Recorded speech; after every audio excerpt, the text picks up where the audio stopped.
Things we wish Jesus hadn't said. My name is David Madison, the 8th of August 2020, and this is episode 33 in a series of videos on that topic. I have a graduate degree in theology and a PhD in biblical studies, but I have to admit that Mark Twain got it right, that the best cure for Christianity is reading the Bible. So let's take a close look and see why Mark Twain was absolutely correct. Christians commonly assume that the Sermon on the Mount is the best moral teaching ever. But it has quite a few items that I'm pretty sure they wouldn't agree with at all. And careful analysis shows that the sermon isn't what it seems. Richard Carrier, one of the top Jesus scholars in the world, says that the Sermon on the Mount, quote, is a well-crafted literary work that cannot have come from some illiterate Galilean. In fact, we know that it originated in Greek, not Hebrew or Aramaic, because it relies on the Septuagint text of the Bible for its features and allusions. These are not the words of Jesus. This famous sermon as a whole has a complex literary structure that can only have come from a writer, not an everyday speaker, unquote. Now, of course, it takes a specialist, a scholar, to discern things at this level. But even folks in the pews should be suspicious. For example, Mark, the first gospel written, doesn't have the Sermon on the Mount. How did he miss it?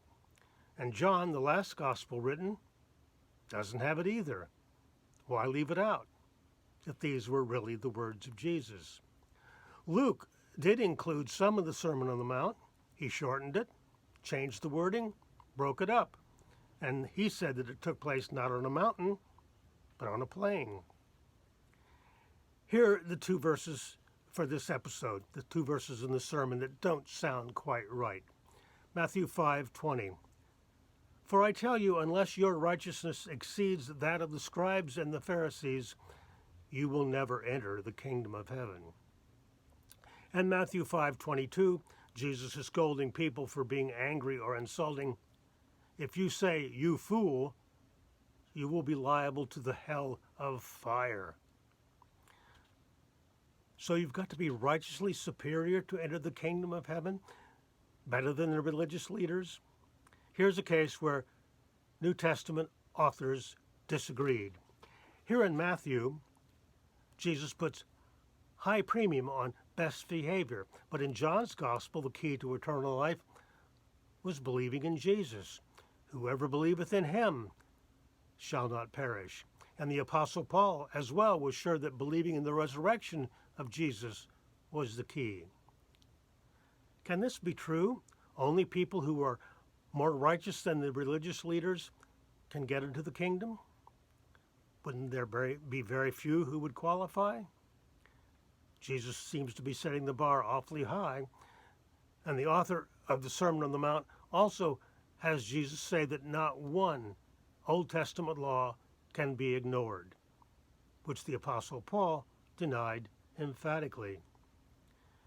It's a little alarming to see how much and how often the early Christian authors disagreed. And finally, this is really pretty petty. If you say you fool, you will be liable to the hell of fire. The word translated here as hell was actually Gehenna, which seemed to refer to a valley near Jerusalem where garbage was burned. Calling someone a fool was that bad? This seems so petty. This is not great moral teaching. So it's actually pretty good to know that the Sermon on the Mount was made up by Matthew and that Jesus didn't say these things.